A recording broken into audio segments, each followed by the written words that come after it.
Hello and welcome to 20 Minutes.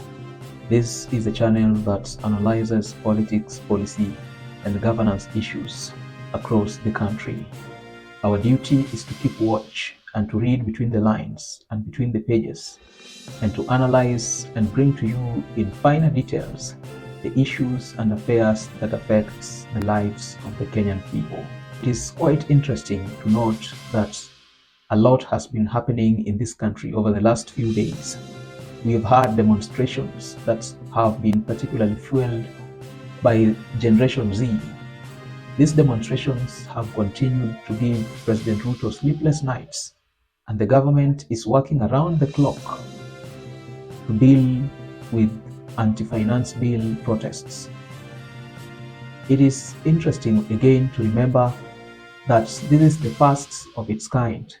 This is the first protests where we've seen an influx of young people fighting and picketing that their voice may be heard. Now, the occurrences of the last few days have caught the attention of the head of state. The president himself has been giving pressure to security agencies, to produce conclusive reports on how this emerging threat can be dealt with.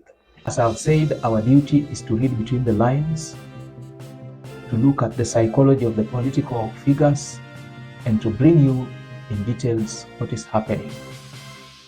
The government of Kenya under President William Ruto has embarked on a new and yet unpopular strategy that is aimed at dealing with the protests against the Finance Bill 2024. It is remarkable to realize that President Ruto has embarked on a strategy that I call attention diversion.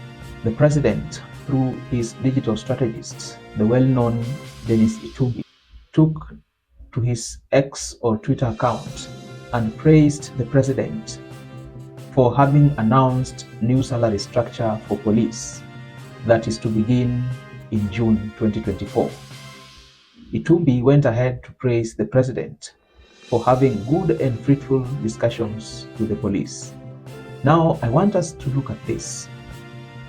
This is nothing but a strategy to lure social media users, to lure internet users who are majorly Gen Zs into thinking that President Ruto means well for the country. This strategy will backfire because Gen Zs cannot be cheated. Gen Zs cannot be lied to. They are well educated, they are fairly smart, and they cannot be tricked. They cannot be manipulated. Now, this strategy has been used before in other circumstances, but this time round, it seemingly may not work. On the other hand, the Member of Parliament for Gatundu South, Gabriel Kagombe, has also claimed that Illuminati is behind the protests being spearheaded by the Gen Zs in the country. Kwa haya mambo ya finance bill, pasiwe mtu mwenye anachukua wakati huu kupotosha wananchi. Na mkitaka kujua, mtaona kwamba zile video zinazunguka hapa zinaanza na kitu inaitwa Illuminati. Na najua watu mumeona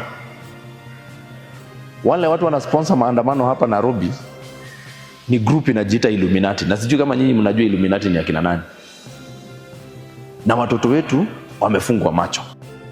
Now we see one thing that is common in these two circumstances. It will be taken to social media to praise President Ruto for having raised the salaries of police officers and having had fruitful discussions with them.